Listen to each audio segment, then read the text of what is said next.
Hey guys, what is up? It is your friendly neighborhood Ooboos here, back again with another Isaac Breaking Run. This time we're going to start with Quad Shot Mutant Spider. I'm going to ease on back into maybe, I don't know, breaking runs or something. I really did want to start with like an item like the Wafer or Pyromaniac or something like that on this run.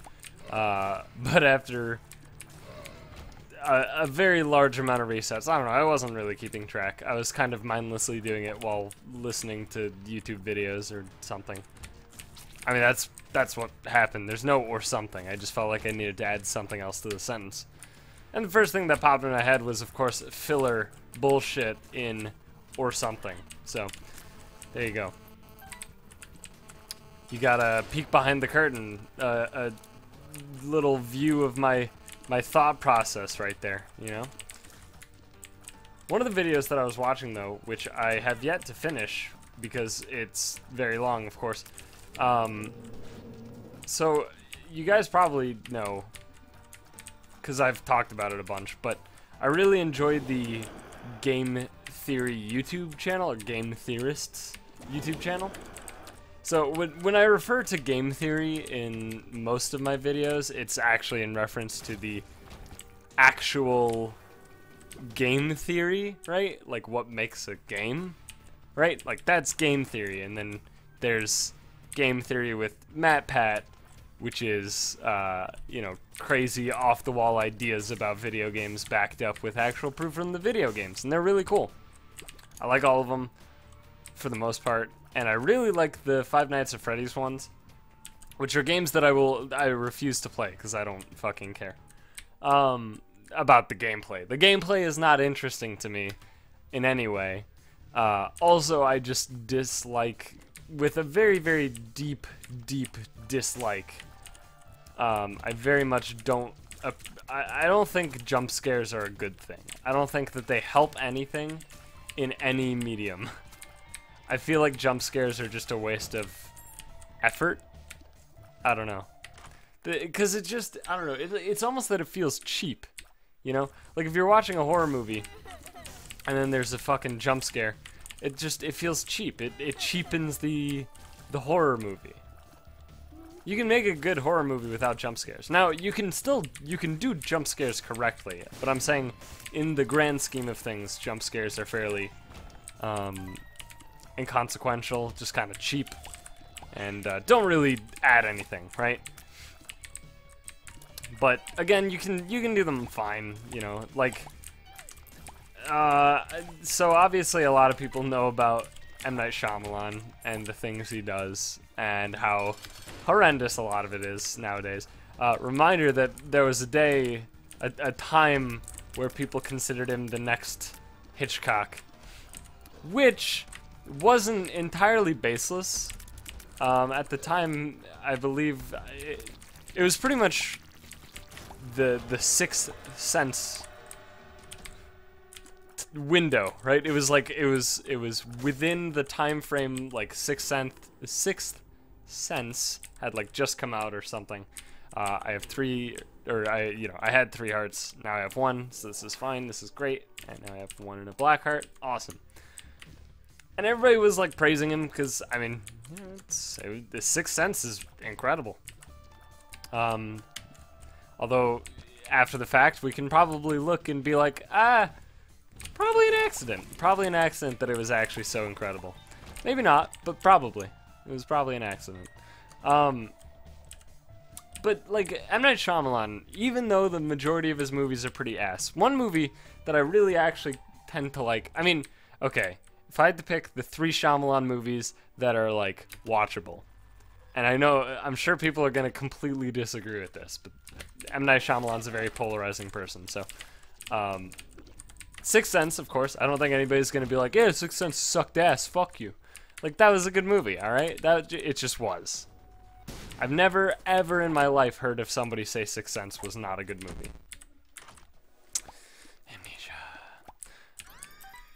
So Sixth Sense, probably the best. Second, it's really tough because they're all kind of, they have a lot of flaws. But in Signs, I'd say it has the best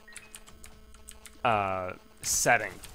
The actual plot of Signs is fairly lacking, but the atmosphere and the actual just literal setting and all the characters generally are really good in Signs. Like they're pretty good. It's not a terrible movie, but it has a lot of flaws.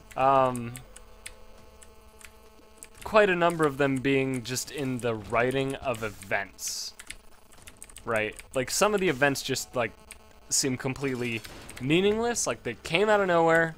They did nothing, and then they just vanished, right? For example, the situation with, you know, this... If you don't know the plot of Signs, if you haven't seen Signs, I'll try and... Ugh. Sure. Please, health up. Yes. Okay. I'll try to summarize it as best as I can. Basically, fuck it. You are put into this movie observing a family of a father who is a pastor. So everybody who's even, he isn't their father, they call him father. Or he was a pastor, he hasn't practiced in years or something along those lines. And then it's his brother, right? Meryl's his brother, I think. Pretty sure. I don't know, but yeah, it's gotta be, because the kids call him Uncle Merrill, which, in fairness, it's not really a weird thing to call somebody who's not your uncle when you're a kid. I don't know, it doesn't seem weird. Anyway, Merrill, his brother, presumably. I'm sure in the movie they actually explicitly stated it as his brother, but I can't recall at this point, so. And then the two kids whose names I do not fucking remember at all. It's been a long time since I've seen that movie. I only remember Meryl because swing away, Meryl, swing away. But basically, they live on a farm, and that's about it. I don't know. There's really nothing going on until alien sightings, right? I think the first thing you see alien related in the movie are crop circles on their farm. And then of course they're like, oh, it's just these damn kids and their silly pranking, you know, that sort of thing. And then they're watching like the news and there's reports of like aliens all over the planet and stuff. It's crazy, right? Like shit's going down all over the globe right now, you know. And you get to focus on this family. And the setting, again, like I said, the setting is really good. The atmosphere is really good. But the main problems I have are... So there's the sequence with M. Night Shyamalan playing a character, which is the thing he does because he's a Hitchcock copycat, and that's what Hitchcock did. He would cameo in, like, every movie or something. I don't know if it was every movie, but... He's definitely appeared in a lot of his own movies. Absolutely. And so that's a thing that Shyamalan took away from him. And, like, in fairness, you know, Shyamalan is, like, the... I guess, like, apprentice to Hitchcock. Like, he followed under him, I think, for a while. And that's why everybody else compares the two. And that's why he has a lot of copycat sort of things, like the cameos and stuff like that. Anyway, Shyamalan's character is the guy who killed the pastor's wife accidentally. He, like, dozed off at the wheel, and he's a truck driver. And then he ran into the pastor's wife and, like, pinned her to a tree. And then, because of the way she was pinned, she wasn't dead. But if they moved the truck... then she would essentially fall into two halves and bleed out quickly, right? That was the gist. And so the pastor now is like, you know, he gets to see his wife and talk to his wife as she's dying. There's like this whole flashback sequence that I think happens multiple times, where you get slightly different details every flashback. I don't quite remember. I think it definitely happens more than once, though. And so Shyamalan's character... just randomly, out of the blue, calls the ex-pastor, who's, you know, the main character, basically, and goes, like, I need you to come over. And he's like, why? huh? And then he just is like, sure, I'll come over. And then the ex-pastor goes over to this guy's house. This guy who, you know, accidentally murdered his wife. Although murder implies intent. So he goes over to his house, and the guy is waiting outside in the truck, which of course isn't seen as weird by anybody involved. That would just be too logical, right? So he's just sitting in his car instead of being in the house, and then he's not even looking at the guy that he just called over to his house. And then, like, just randomly he's like, I trapped one. What? I trapped one in the pantry. It seemed something, I don't know. It's just this whole, like, I don't know. It's this whole sequence that made no goddamn sense, where basically the guy trapped one in his pantry. Right. This thing that broke into his house. Right. It broke into his house in some fashion. Presumably not through a window, because as you move through the scene and you eventually get to the pantry, you can see the very specific window light within the pantry. So there is a window within the pantry, which in this case is more of a closet than like a cabinet. You know, it's like a walk-in pantry, right? And you can see window light in it. Presumably there's a window in the pantry, right? So this thing didn't break in through a window. Otherwise, if it did, it would probably just break out through the window, right? So it came in through, I guess, a door, right? Which later in the movie, there is some tricky business relating to doors, if I recall correctly. I don't quite remember. Anyway, these things are like masterful as fuck when it comes to breaking into shit, but apparently can't break out at all. So this thing is now trapped in the pantry behind like a 2-inch wooden door with a window in it, and he's just sitting there. He's just waiting, you know? And he's waiting for the pastor to show up, of course. It's very important that you have this moment where the pastor, the ex-pastor, fucking is like, I don't believe this, like he doesn't think the aliens are a real thing yet or something. And so he goes in, he uses the first thing he can find to like peek into the pantry, which happens to be a very, very sharp knife, of course. And so he grabs the knife, he like uses it to try and peek inside at the alien. And in doing so, the alien has the most incredibly unconvincing movement known to man, where its hand just like right, it slides forward and then the fingers clamp down, right? And that's all that happens. It doesn't touch the guy, the ex-pastor, doesn't touch the knife, doesn't do anything. It's just like a it's like, hey, I built M. Night, I guess. What the fuck is his first name, actually? I don't know. It's probably something that I couldn't even pronounce. But the guy, you know, this guy who's working on the movie or whatever is like, yo, M. Night, I did this thing. I made this cool animatronic. Isn't it sweet? And he was just like, it's perfect. And then they just ran with it, right? Like, it's really bad, but, you know, whatever. And then, of course, the ex-pastor does the most realistic thing you can imagine by chopping the fingers off, right? The 2 fingers off the thing. Sure, whatever. Kind of innocuous. Kind of seems a bit unrealistic with a, you know, just a knife to cut off fingers of an alien. But then again, we don't actually know how these aliens physically exist. So maybe, maybe they don't even have bones. Maybe they're just crazy, like, I don't know. I mean, they gotta have bones. They have structure, but, you know. We don't know the specifics. Maybe they have really weak bones that can get cut easily or something. Don't question it, alright? And, like, that's it, right? And that just happens, and then it's, like, done, right? And then the next scene is, like, back in home, and the ex-pastor, like, discusses what happened, right? There's no actual wrapping up of it or anything like that. And then one thing that M. Night Shyamalan's character says is, of course, very frustrating. When I realized I never got to my 3rd movie. I'll say that in a minute, don't worry. But M. Night Shyamalan's character, before they finish the interaction, he makes sure to leave with the most clear, bit of planted exposition that I've ever seen in a movie.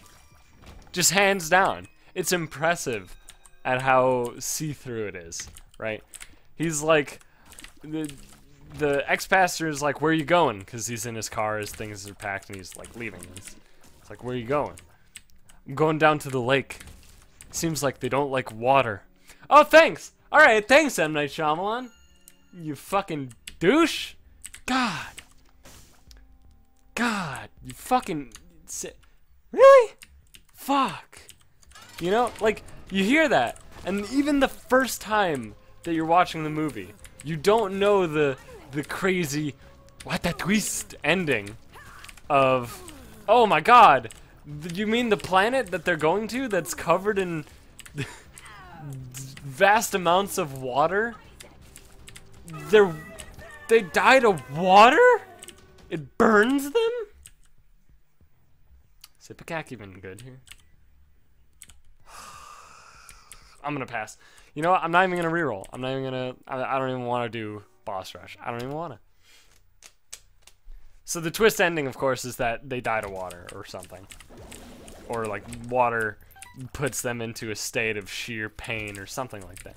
And you'd think that these species, these hyper-intelligent alien species that have mastered the travel required to reach our planet, and then figured out how to do all this crazy shit, being masters at breaking into shit, but apparently also retarded at breaking out of shit.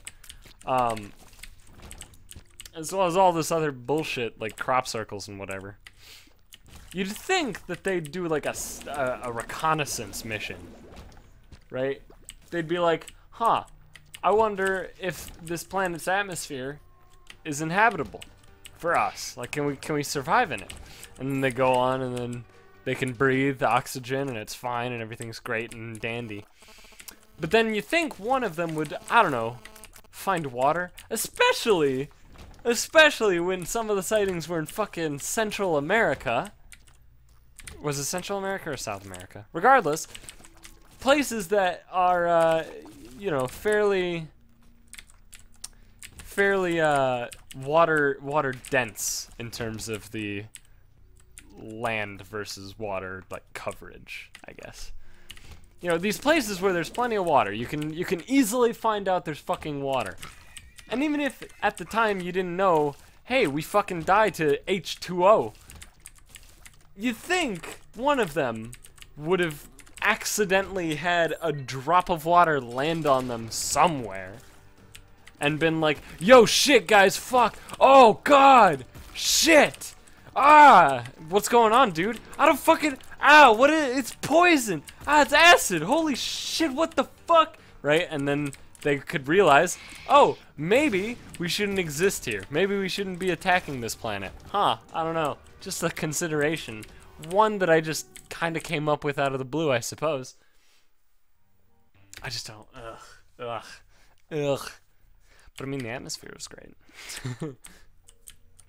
Like, not, you know, that could be taken in two contexts, but I mean, like, movie-wise, build-up-wise, the atmosphere of the movie is quite good. And again, the characters are pretty good. But it's like cliche, fucking why is this here? Cliche, you know? It's just, it's a mess. The third movie of M. Night Shyamalan's that I actually tend to enjoy, and again, it's got a lot of problems. I'd say it has less problems than Signs, but it also has less good things than Signs, which is why I'd put it at number 3, would be The Village. And that's a weird one. Most people who talk about The Village are like, God, fucking worst movie ever made, am I right? But hear me out on this. I liked The Village. I thought the plot twist was honestly fine, right? And if you don't know, we're just gonna spoil everything today. Basically, the plot twist of The Village is that Bruce Willis is dead the whole time. Wait a second! No, the plot twist of The Village is, basically, the plot revolves around these people who live in a village. Crazy, I know. And in this village, they're, like, not allowed to... They're basically scared into this village, right? They can't really get far away from the village, because if they go into the woods, then these monsters attack them, right? And it's like a ye olde village, and it's crazy. And I mean, again, the setting, the scene is quite good. The main character is a blind woman, which is interesting. It's unique. And I think it was actually executed quite well. And the twist is that they're actually in modern time. It's not ye olde at all.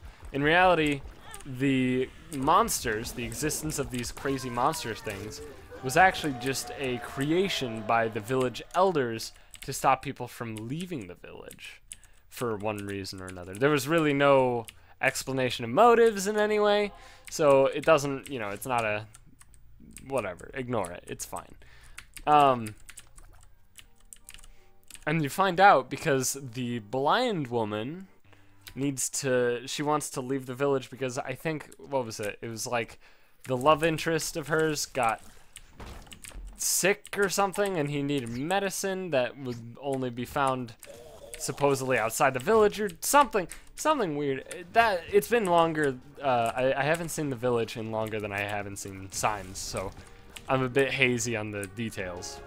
But basically, it's her mission essentially to leave the village to get help, and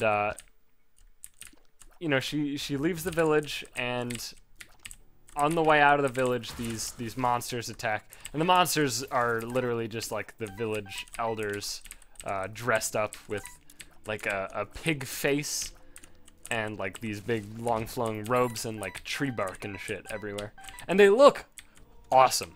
Honestly, they look really cool. I love the visuals of the monster things. But she gets like attacked and shit, and it's crazy, and like she can't see, so it adds this whole extra level of tension. And then she reaches a fence, basically, because the village is like in a forest preserve, I believe, and so the fence is like keeping people out of the preserve or whatever.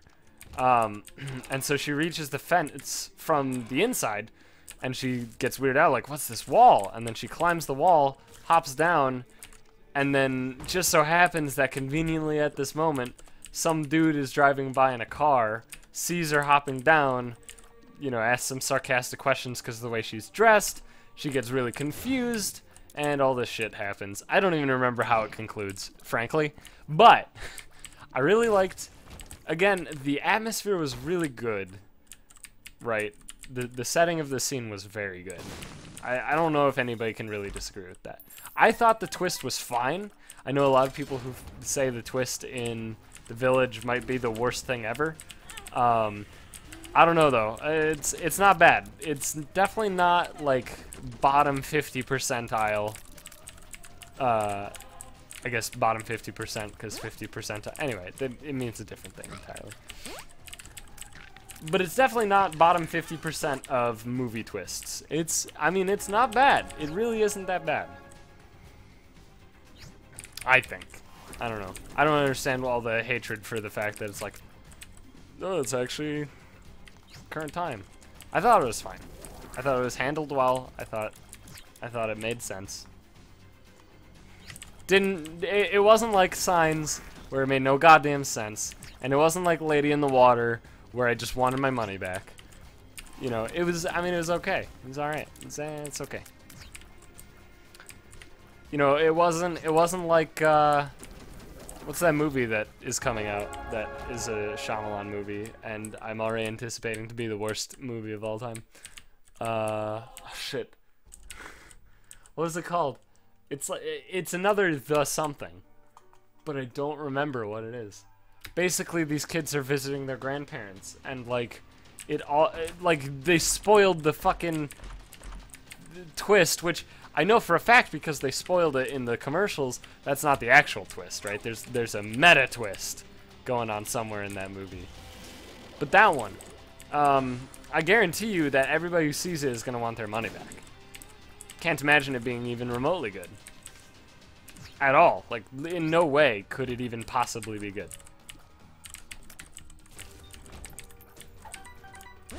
I'm so confident, in fact.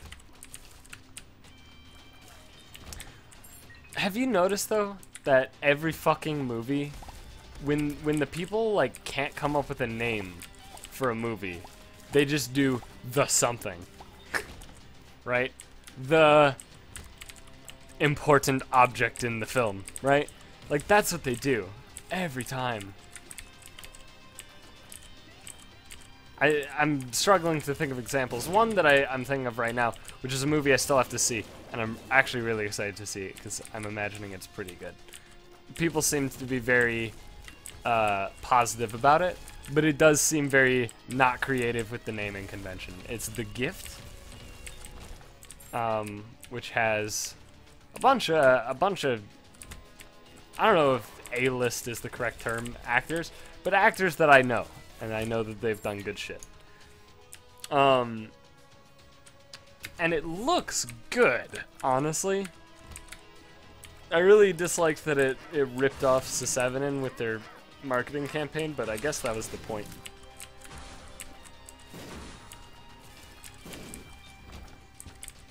But anyway, yeah, it's just such a weird thing to me that movies are just like, the something, the gift, the village, I think it's The Trip, probably, something along those lines.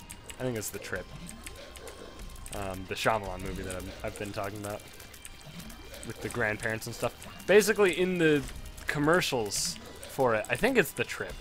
Now that I've said it, I think that's definitely it, but I'm probably wrong. But in the commercials, it's like these kids are visiting their grandparents who haven't seen them in so long, and their grandparents are like, oh, we missed you. And then they go, and then the parents aren't with them for one reason or another, because that's too convenient to have, you know. It's way too easy to make a plot around the parents not being involved, right? So, why not take it? And so the parents aren't involved, and then these kids are there, and then the grandparents are like, fucking, oh, bedtime around here is like 9:30 or something like that. And the kids are like, oh, that's so early. Something, something, bump in the night, etc. And then the kids hear something at like 10:30 at night. Like, they literally say, it's 10:30 to, you know, set up the scene for the commercial, of course. And what's that noise? And then they go out, they peek out the door, and they look at the wall, and there's like the corner of a door, right? And their grandma is fucking like going ape shit, turning into a cat with a scratching post, scratching on the door frame, like violently, and making weird noises and shit, right? Just out of nowhere. Makes no goddamn sense. Whatever. Doesn't need to make sense. It's M. Night Shyamalan. And like the entire like every different commercial I've seen just does nothing to make me want to see the movie. Every commercial I see, in fact, makes me want to see the movie less. Like, there's one where it's like, the grandma's like, oh, can you help me clean this oven? And then the girl's like, yeah, sure, Grandma. And then she's like, starts scrubbing it. And then she's like, oh, no, can you get in there? Okay. No, like, in the oven. And then the kid climbs in and the grandma closes the oven. Like, what the fuck is that? Nobody's gonna be like, oh yeah, Grandma, let me just climb in this goddamn oven. It's not like you're setting me up to get fucking murdered or anything. Nobody just asks somebody, hey, can you clean my oven by climbing inside of it while I sit out here and watch? Fuck you. There's no way that I can suspend disbelief to even begin getting past that.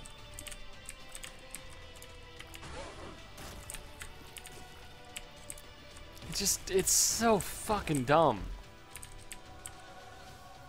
And I'm sure the fucking twist at the end is gonna be like, oh look, it's Hansel and Gretel! We're watching Hansel and Gretel, except with real people. Live action Hansel and Gretel, there you go. That's all it's gonna be. I guarantee it. I fucking call it right now. The movie actually might be out by now. I'm not sure. I have no fucking idea. And if it is, and if I'm right, then I'm sure people are gonna be like, ugh, the movie was already out, so, ugh, doesn't count. But you know what? Fuck you. I'm not gonna see that movie. I'm not gonna waste my goddamn money.